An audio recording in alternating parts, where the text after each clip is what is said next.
ପିଲାମାନେ ଦଶମ ଶ୍ରେଣୀ ବ୍ୟାକରଣ ବହିର ପଞ୍ଚମ ଅଧ୍ୟାୟରେ ଥିବା ଛନ୍ଦ ଓ ଅଳଙ୍କାରର କେତେଗୁଡ଼ିଏ ଗୁରୁତ୍ୱପୂର୍ଣ୍ଣ ପ୍ରଶ୍ନ ଉପରେ ଆମେ ଆଲୋଚନା କରିବା।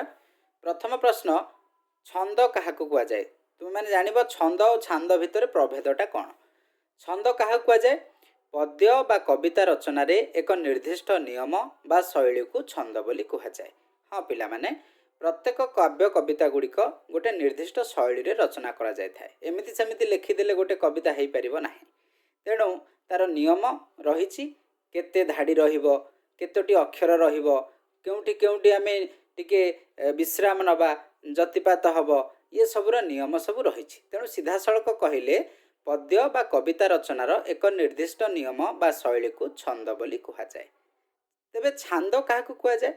ନା ପୁରାତନ କାବ୍ୟ କବିତା ଗୁଡ଼ିକ ବିଭିନ୍ନ ପ୍ରକାରର ବା ନିର୍ଦ୍ଦିଷ୍ଟ ଛନ୍ଦରେ ରଚନା କରାଯାଇଥିବାରୁ ସେଗୁଡ଼ିକୁ ଛାନ୍ଦ ବୋଲି କୁହାଯାଏ। ତାହେଲେ କ'ଣ ଏଇଟା ବୁଝିବାରେ ଟିକେ ତୁମକୁ ଅସୁବିଧା ହେଉଥିବ, ମୁଁ ବୁଝେଇ ଦେଉଛି।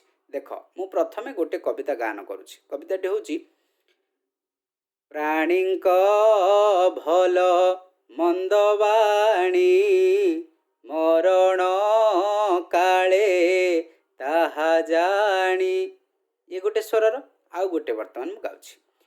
କଳା କଳେ ବର କହ୍ନାଇ ସଙ୍ଗେ ରୋହିଣୀ ସୁତ କରନ୍ତି ମଥୁରା ବିଜୟ ଦାଣ୍ଡେ ଦେଖ ସଂଗାତ। ତେବେ ଯେଉଁ ଦୁଇଟି ଗୀତ ମୁଁ ଗାଇଲି, ପ୍ରଥମ ଗୀତ ଯେମିତି ଶୁଭୁଥିଲା ଦ୍ୱିତୀୟ ଗୀତ କ'ଣ ସେମିତି ଶୁଭୁଛି? ନାହିଁ।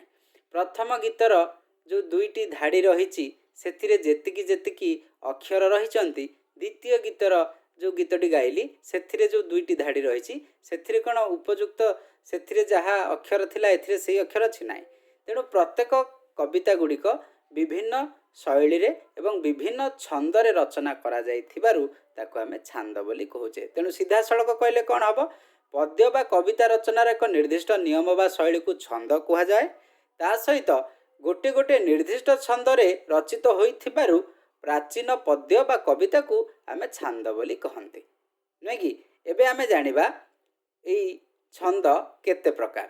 ଛନ୍ଦ ଯଦି ଆମେ ଦେଖିବା, ଦୁଇ ପ୍ରକାରର ଛନ୍ଦ ରହିଛି, ଭଲକି ମନେ ରଖିବ।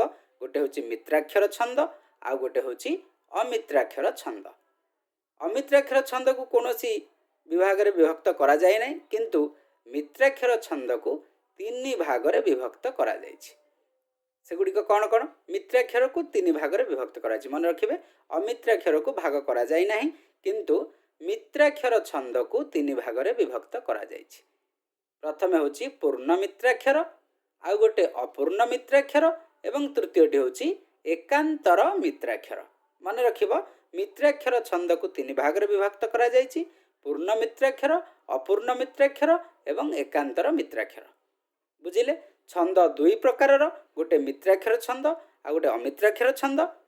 ମିତ୍ରାକ୍ଷର ଛନ୍ଦକୁ 3 ଭାଗରେ ବିଭକ୍ତ କରାଯାଇଛି, ଯଥା ପୂର୍ଣ୍ଣ ମିତ୍ରାକ୍ଷର, ଅପୂର୍ଣ୍ଣ ମିତ୍ରାକ୍ଷର, ଏକାନ୍ତର ମିତ୍ରାକ୍ଷର, ନୁହେଁ କି? କିନ୍ତୁ ଅମିତ୍ରାକ୍ଷର ଛନ୍ଦକୁ କୌଣସି ଭାଗରେ ବିଭକ୍ତ କରାଯାଇ ନାହିଁ। ତେଣୁ ପଦ କାହାକୁ କୁହାଯାଏ? ଆଉ ଗୋଟେ ପ୍ରଶ୍ନ ଆସିବ, ଯେକୌଣସି କବିତା କେତେ ଗୁଡ଼ିଏ ପଦରେ ବିଭକ୍ତ? ନିଶ୍ଚିତ ଭାବରେ ଆମେ ଯେତେବେଳେ ଟିକି ଟିକି ଟୋପା ପାଣିରେ ଗଢ଼ା ହୋଇଛି ସିନ୍ଧୁ ଦିଶୁନାହିଁ ସିନା ଆଖିକି ତାର ଅସଂଖ୍ୟ ବିନ୍ଦୁ, ଇଏ ଗୋଟେ ପଦ। ଗୋଟି ଗୋଟି କେତେ ଗଛରେ ପରା ତିଆରି ବନ, କେତେ ଲୋକ ହିତ ସାଧୁଛି କେତେ ବାଣ୍ଟୁଛି ଧନ, ସେ ଗୋଟେ ପଦ। ତେଣୁ ଏମିତି 10-20ଟି ପଦ ରହିଲେ ଗୋଟେ କବିତା ହେଇଥାଏ, ନୁହେଁ କି? ତେଣୁ ପଦ କହିଲେ ଆମେ କ'ଣ ବୁଝୁ? ଯେକୌଣସି କବିତା କେତେ ଗୁଡ଼ିଏ ପଦରେ ବିଭକ୍ତ ବା କବିତାର ଛୋଟ ଛୋଟ ଅଂଶକୁ ଆମେ ପଦ ବୋଲି କହିଥାଉ। ବୁଝିହେଲା? କିନ୍ତୁ ତୁମ ମନରେ ପ୍ରଶ୍ନ ଆସୁଥିବ, ପଦ ତ ଆମେ ଜାଣିଗଲୁ, ପାଦ ପୁଣି କ'ଣ? ପାଦ ଅତି ସହଜ ଜାଣିବା, ଏଥିରେ କିଛି କଷ୍ଟ ନାହିଁ। ଗୋଟେ ଦେଖ, ଏଇଠି ଗୋଟେ କବିତା ଉଦାହରଣ ଅଛି। ଗାନ୍ଧାରୀ ଦେଲା ଜନନୀ ପ୍ରାଣର ସୁମହତ ପରିଚୟ, ଅକ୍ଷର ହେଉ ପୁଣ୍ୟ ଜଗତେ ଧର୍ମର ହେଉ ଜୟ। ଇଏ ହେଉଛି ଗୋଟିଏ କ'ଣ ପଦ। ଆଚ୍ଛା, ଏଇ ଗୋଟିଏ ପଦରେ ଦେଖ କେଇଟା ଧାଡ଼ି ଅଛି? ଏ ଲେଖା ହେଇଛି ସୁନ୍ଦର ଭାବରେ, 2ଟି ଧାଡ଼ି ଅଛି। ଗୋଟିଏ ହେଉଛି ଗାନ୍ଧାରୀ ଦେଲା ଜନନୀ ପ୍ରାଣର ସୁମହତ ପରିଚୟ, ଗୋଟେ ଧାଡ଼ି, ଆଉ ଗୋଟେ ଅକ୍ଷୟ ହେଉ ପୁଣ୍ୟ ଜଗତେ ଧର୍ମର ହେଉ ଜୟ, ଇଏ ଆଉ ଗୋଟେ ଧାଡ଼ି। ताले दुईटी धाड़ियार रही दुईटी पंक्ति रही तेणु यही जो धाड़ी को आमे पाद बोली कही था। एथिरे दुई पादरे गोटे पद होईछि तेणु एबे जानि परल गोटे पद हेबा पई दुई गोटी धाड़ी रही पारे किंबा चारि गोटी धाड़ी भी रही पारे। तेणु जेते गोटी धाड़ी रही ताकू आमे गोटे गोटे पाद बोली कही था। आमे सीधा सड़क जदि पद काहाकू कुआ जाए पाद काहाकू कुआ जाए प्रश्न थिबो आमे सीधा सड़क लेखिबा कविता गुड़िक छोट छोट अंश विभक्त होता है ताकू आमे पद बोली कही थाउ एवं प्रति पद केते गुड़े धाड़ी रे विभक्त होता है ताकू आमे पाद बोली कही थाउ। एतिकी जदि मन रही जिवो तोर पद और पाद मध्य पार्थक्य को तमे निश्चित भाव में बुझी पारिथिबो। तुम बही रे लेखा अछि पादर संज्ञा पदर प्रत्येक पंक्ति को पाद कहती प्रति पदरे दुई बा ततोधिक पाद थाए। पिला माने कहि सारिछि विभिन्न प्रकार कवितारे दुईटी काହାର दुईटी पाद थिबो आउ कार चारोटी पाद थिबो एमि सब रही थाए। आगो को आमे सब जानिबा। एबे जानिबा जतिपात काहाकू कहନ୍ତି। देख पिला माने गोटे कविता गाइला बेले गोटे जे गाउथिबा व्यक्ति निश्चित भाव में टिके स्वर कला बेले ताकू विश्राम नबाकू पड़े। जो जो जगार विश्राम निए ताकू आमे जतिपात बोली कही थाउ।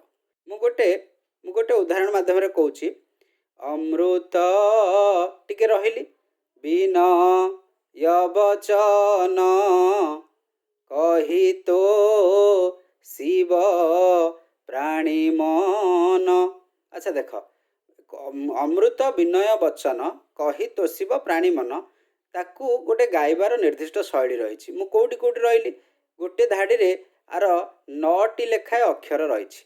अमृत 3 विनय 3 वचन 3 नुहे कि 3 6 9 आदि जदि 9टा अक्षर अच्छी मु को अक्षर सब रही अमृत 3 नंबर अक्षर पाखे रहिले विन 5 नंबर अक्षर पाखे रहिले यवचन तापरे शेष अक्षर पर रही।